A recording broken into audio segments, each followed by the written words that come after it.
ওম গণেশায় নমঃ। নমস্কার বন্ধুরা, আজকের আলোচনা কন্যা রাশির জানুয়ারি 2026 কেমন কাটবে জেনে নেব। কন্যা রাশির ক্ষেত্রে এই জানুয়ারি মাস অফিসের কাজের দিক থেকে এই মাসটা খুব ভালো হতে পারে, তবে বেশি কাজের চাপ থাকবে, মেজাজ হারাবেন না। ব্যবসায় কঠোর পরিশ্রম চালিয়ে যাবেন আপনি, এমন সম্ভাবনা থাকছে।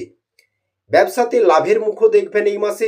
শান্তভাবে শেয়ার বাজার নিয়ে যারা কাজ করেন, শেয়ারে ভালো সাফল্য দেবে এই মাসে কন্যা রাশির জাতক জাতিকাকে। ব্যবসায়ীদের জন্য এই মাসটা ভালো হওয়ার সম্ভাবনা প্রবল রয়েছে। নতুন প্রেমে সাফল্য পাওয়ার সম্ভাবনা কিন্তু প্রবল থাকছে কন্যা রাশির ক্ষেত্রে। পড়াশোনার দিক থেকে একটু মনোযোগটা কম থাকতে পারে, এর জন্য পড়াশোনার ধারাবাহিকতা বাড়াতে হবে আপনাদেরকে। খেলাধুলার বিষয়ে মনোযোগটা খুব ভালো থাকবে। পারিবারিক জীবনটা ভালো হওয়ার সম্ভাবনা রয়েছে।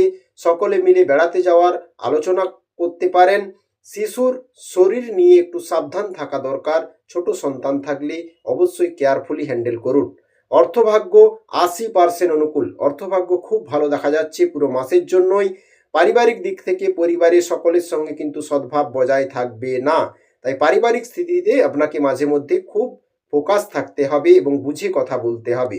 সম্পর্কের দিক থেকে সর্বত্র সম্পর্ক ভালো থাকবে, 80% অনুকূল থাকবে সম্পর্ক স্থিতি পুরো মাস জুড়েই।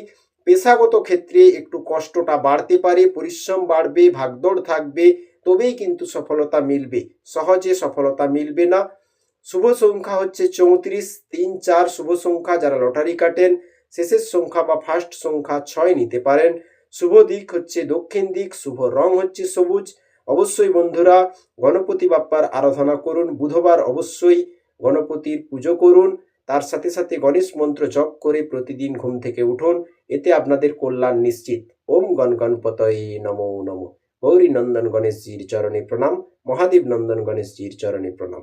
এইভাবে আপনারা প্রতিদিন যদি গণেশজিকে স্মরণ করেন, আপনাদের মনোবাসনা পূর্ণ হবে। বন্ধুরা চ্যানেলে নতুন হলে অবশ্যই সাবস্ক্রাইব করবেন। ধন্যবাদ।